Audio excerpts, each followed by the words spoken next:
আসসালামু আলাইকুম। আজকে রেসিপি নিয়ে আসছি ফালুদা। আজকে ফালুদা বানাই দেখিয়ে দিব। এখানে আমি একটা রেডি মিক্সের ফালুদা প্যাকেট নিয়েছি। এর ভিতরে কি কি আছে আমি খুলে দেখিয়ে দিচ্ছি। এখানে 3টা প্যাকেট রয়েছে। একটা সাবুদানা নুডলস ম্যাঙ্গো ফ্লেভারের, আর 2টা জেলির মিশ্রণ, একটা সবুজ আর একটা পিঙ্ক কালারের। আমি জেলি মিশ্রণটা আগে রেডি করে নেব। প্রথমে একটা পাত্রে 1 কাপ পরিমাণ পানি দিয়ে দিলাম। তার মধ্যে জেলির মিশ্রণটা ঢেলে দিব। চুলা মিডিয়াম আঁচে রেখে 2-3 মিনিট নাড়তে থাকব।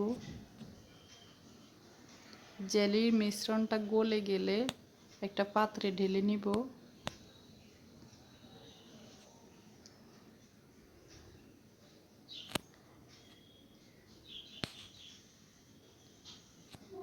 তারপর সেমভাবে দ্বিতীয় জেলির মিশ্রণটাও এভাবে করে নিব। 1 কাপ পরিমাণ পানি দিয়ে পিঙ্ক কালারের জেলির মিশ্রণটা ঢেলে দিব।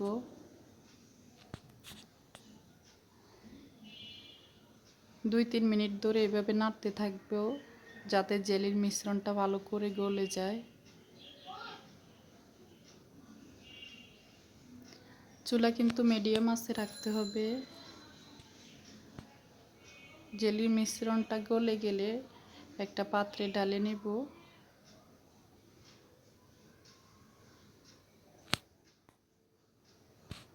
দুইটা জেলি ডিপ ফ্রিজে 10 মিনিটের জন্য আমি রেখে দিব।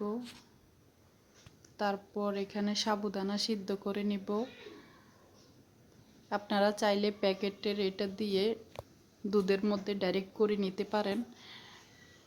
আমি আলাদাভাবে এখানে সাবুদানা সিদ্ধ করে ছেঁকে ধুয়ে নিয়েছি। তারপর এখানে লিকুইড দুধ বসিয়ে দিয়েছি।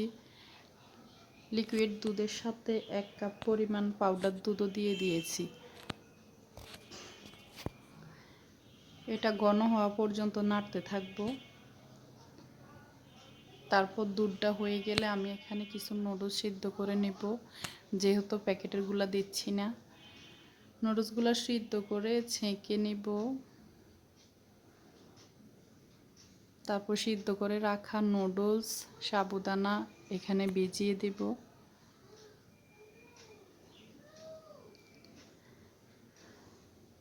ফ্রিজে রাখা জেলিগুলো নেমে ছোট করে কেটে নিব পিস পিস করে।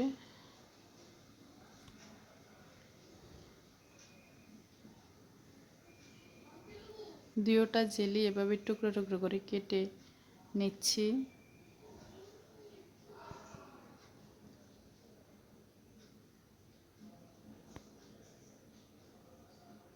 জেলিগুলো অনেক সুন্দর করে বসছে।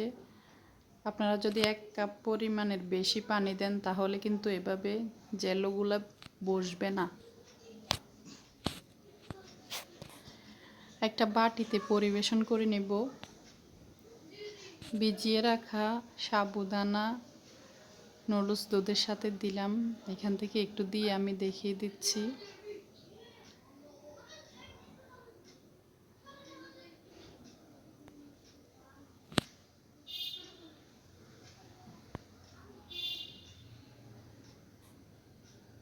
গরমের মধ্যে এভাবে বানিয়ে খেলে অনেক ভালো লাগে। সাথে দেওয়ার জন্য আমি কিছু ফল কেটে রেখেছিলাম।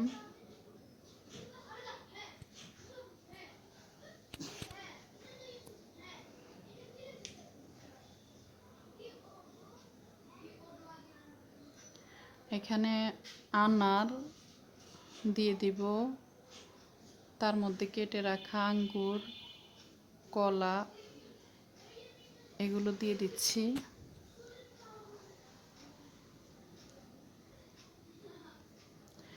সাথে আইসক্রিম দেওয়ার জন্য একটা ম্যাঙ্গো মিল্কের আইসক্রিম নিয়েছি।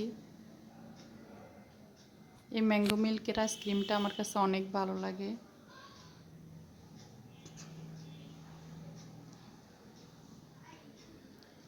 আগে জেলি টুকরাগুলো দিয়ে দিব উঠিয়ে।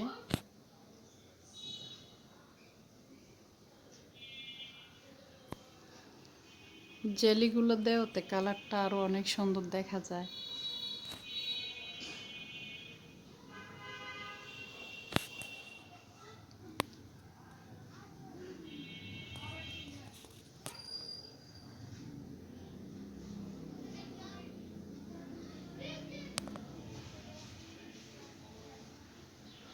ম্যাঙ্গো মিল্কের আইসক্রিম, জেলির টুকরো সব কিছু একসাথে দিয়ে ঠান্ডা ঠান্ডা গরমের মধ্যে পরিবেশন করতে পারেন। এভাবে বানিয়ে খেয়ে দেখতে পারেন, অনেক ভালো লাগে।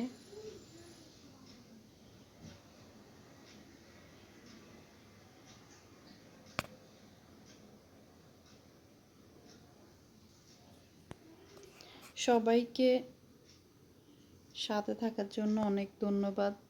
আশা করি আপনারা একবার হলেও এভাবে বানিয়ে খাবেন, অনেক ভালো লাগবে।